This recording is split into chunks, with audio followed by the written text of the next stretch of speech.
This is the great Lutyens model of the proposed Liverpool Roman Catholic Cathedral. For the first time it has actually been restored to how Sir Edwin Lutyens wanted it to appear.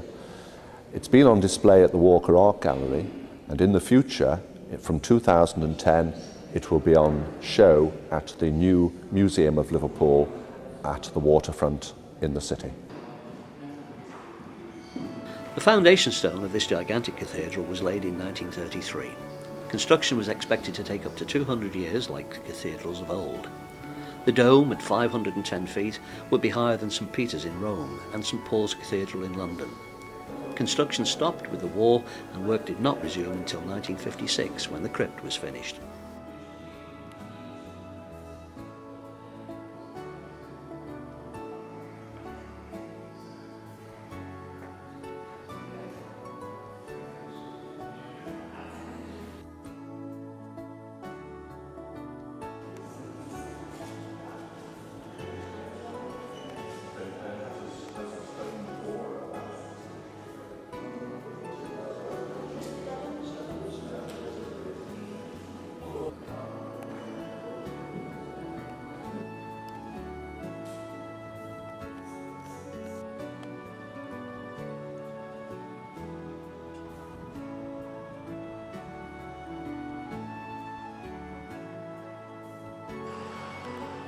The crypt of the original cathedral still exists, is part of the new cathedral, and has been in use regularly.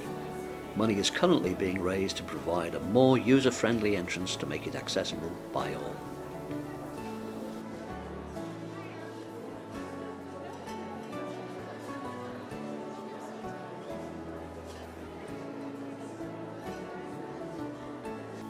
The new Archbishop Heenan, seen here at his inauguration in 1957, decided new thinking was required. Circumstances had changed and a new cathedral was needed within a decade for just £1 million.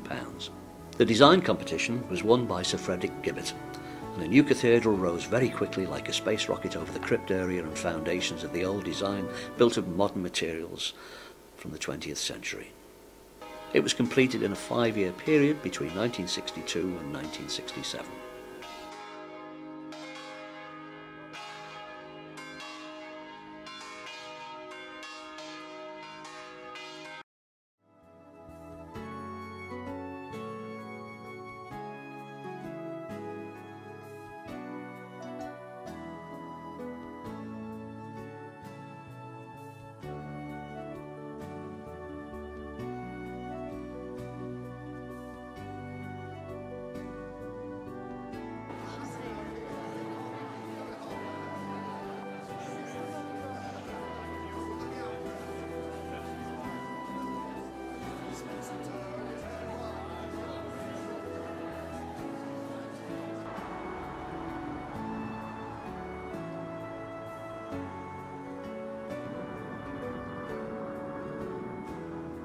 From the modern Cathedral of Christ the King, we can see the Anglican Cathedral, Church of Christ, at the other end of Hope Street. By the early 70s, work on the marathon job of constructing the Anglican Cathedral was nearing completion. Stone was cut and taken from Woolton quarries to the cathedral site. In the early days, it would have been horse-drawn transport. The best pieces were chosen.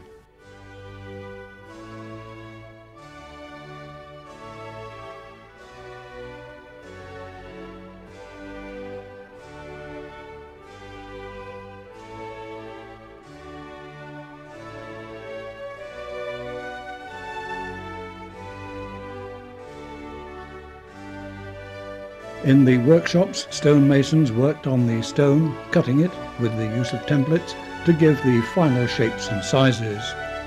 In these latter days of building, more modern tools could be used compared to 1904 when construction began.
Working on top of the cathedral was a tricky, cold and windy job for much of the year.